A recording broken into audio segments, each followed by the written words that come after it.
that control over paces, loads, intensities is really important to get a nice, progressive, safe, effective training program. Yeah. Please tell me that I can't, that I won't, that I fail, that I'll never make it out, yeah.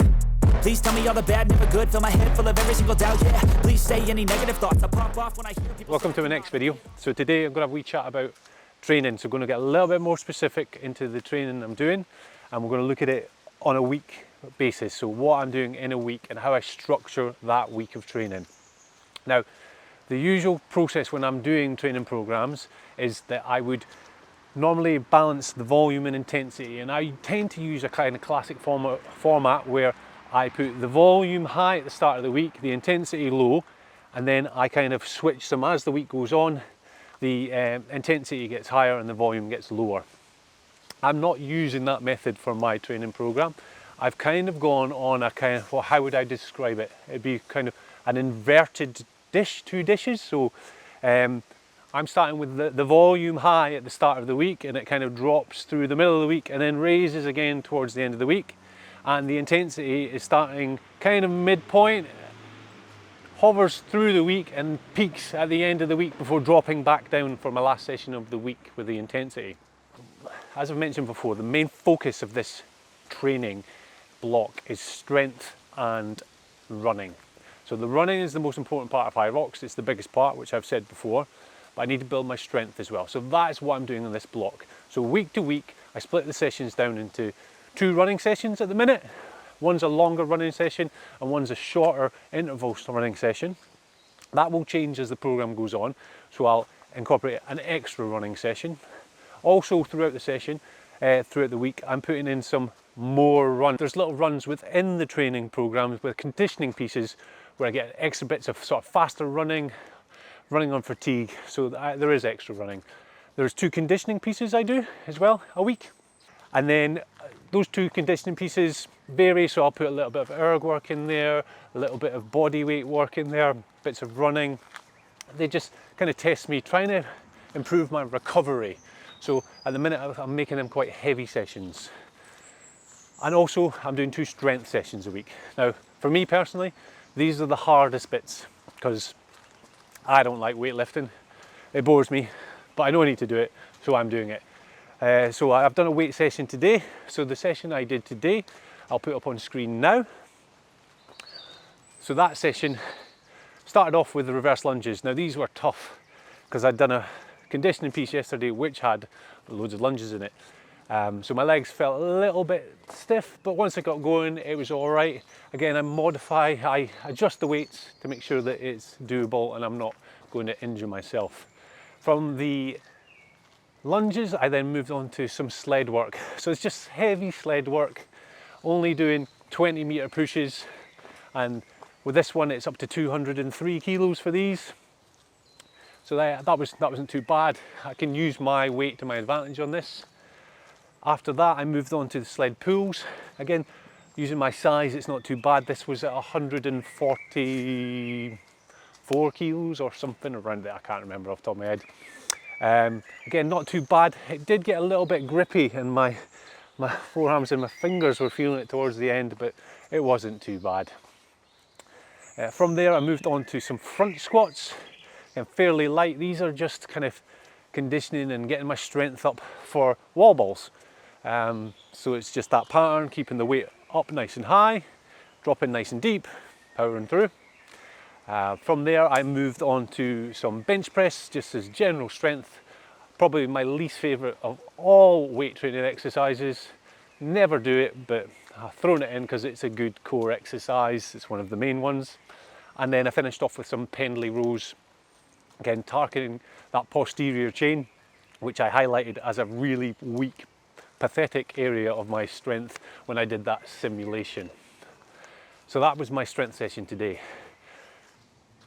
So this will remain constant throughout this block of training. That's the pattern of training I will continue to use. So those sessions and that formula of volume and intensity. I will just increase times of some sessions and loads of some sessions. Now the way I do that is I monitor the data. Now this is really important. So I've got a few different ways that I monitor data from session to session, week to week. So the first thing is, on a daily basis, I do a kind of wellness check. Now, this is something that is worth doing for everybody. So I check in with myself to make sure how much sleep I got, the quality of my sleep, if I've got any DOMs from previous sessions, where those DOMs are, if I've picked up an injury, so I've got any pains or aches and where those aches or pains are. Also my resting heart rate. The other things that I do make a note of and are worth doing for athletes, if you coaching people, is to check on their motivation for training, so really important, and also their general mood. So if they're feeling a bit down, if they're feeling happy, these are important things to know. You've got to take these into consideration when you are planning some of these sessions on a day-to-day basis, because if they're not feeling great, they might need to chat and they might need some help, and it's worth having that check-in with them if you're training athletes to know what state they're in mentally, to make sure they can physically do what you're asking them to do. As well as that kind of psychological information, the physical information you get from that is quite important too. So if your athlete is saying they've got pain in their knees, then that might be something to take into account. If they've got squats that day, or if they've got a lot of running and they've got suffering with knees, it might be worth changing it for a bike session. And that's the kind of thing that I do as well. So if I wake up in the morning and my knees are feeling buggered, then I would maybe change it. I mean, that hasn't happened at the minute, and touch wood it won't, but these are worth knowing and doing. Now, if we go session to session, every exercise has a score on it. So if we think about day to day, the sessions we're doing, I monitor each session. So every exercise, be it a strength session or an AMRAP session, I will put a score, a rate of perceived exertion beside every exercise. So I know that for the following week, if it's a weightlifting session for instance, that I know if it was an RPE of 8, I know what percentage I will put those weights up for the following session.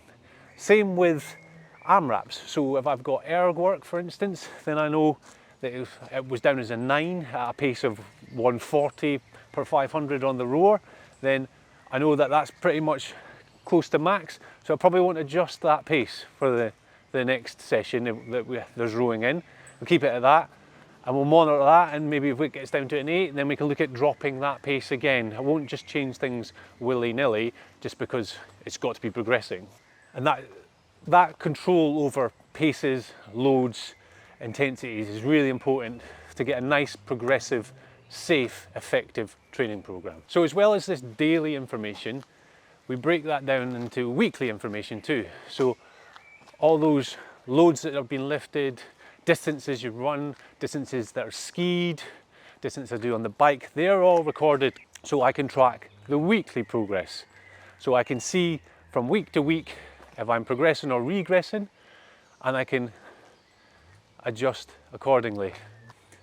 So I know that, for instance, last week, my first week, that I did nearly 20 Ks of running, whereas this week it's down to just below 17 Ks. Now there's reasons for that.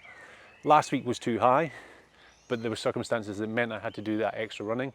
This week is brought back down, and then next week we'll go up slightly from the 17K. My loads on my weights have, that's so squint mate, honestly you're at 45 degrees with the camera. Yeah. Yeah, so you keep looking at, you keep doing this. You can keep it over there. All right. Yeah, let's go. In terms of the weight, like I said, I know that last week I lifted 16 tons, whereas this week that tonnage went up quite considerably, so it was just below 18 tons of weight this week. And my body feels all right with that. So I know next week I can increase by a similar percentage and I should be all right. And that is important, so you know that those run paces, those run distances, those weights that you lift are not making you fall to pieces. And if they are, if you feel like you're picking up niggles and strains and little problems, then, or even your performance is suffering, so your runs are getting slower or your skis getting slower, then you know that you can back off, because you've got all this data that's useful to regress and progress as you need to make your program more effective. Now, another really key point to my training is the fact I do a lot of walking. So on top of my training and everything, I walk on average 3 to 5 miles a day. That is through circumstance, because at the minute I don't have a car. And if you've watched my previous videos on opening a gym and the hardships it costs, you'll understand why I don't have a car. So yeah, it's kind of forced circumstance, but it's very fortuitous, because it means, you know, I get 20 miles a week of zone 1, zone 2 training on top of everything else, which is really beneficial. It means that I'm forced to put that into my training schedule. So I don't have to do an extra run or anything at the minute because of all that walking. And I know some of you will say, well, I don't have the time, Roderick, to do all this extra walking. Well, that's fair enough, that's your choice. But I'm sure there's always circumstances you could maybe walk to the shop instead of driving once a week, and you get a little bit of extra, even if it's, you know, 40 minutes of walking. But it's everybody's choice, it's everybody's life, everybody's got a reason, everybody's got an excuse whether they can or can't do something. I'm not here to preach to you. Do what you want to do. So to summarise, to have an effective training programme, which I believe mine is, it's important that it's flexible and adaptive. Not only on a day-to-day basis, a week-to-week basis, exercise by exercise. It's also really important to ensure that your mental health and your mental shape is considered alongside your physical shape. So don't just program based on your body, you got to program based on your mind too, and make those adjustments according to what's going on with both factors. It's really important. That will ultimately lead to a really effective, progressive, successful training program. So hopefully that has given you a wee insight into how this program is structured on a week basis, session basis, day basis. If you've liked it, big thumbs up, leave a comment, subscribe, turn on that wee bell so you get notifications, and stay tuned for my next video, which is going to be a wee video on food and what I'm consuming in order to train for this HYROX. So yeah, stay tuned for that one, and I'll see you all soon. Big love.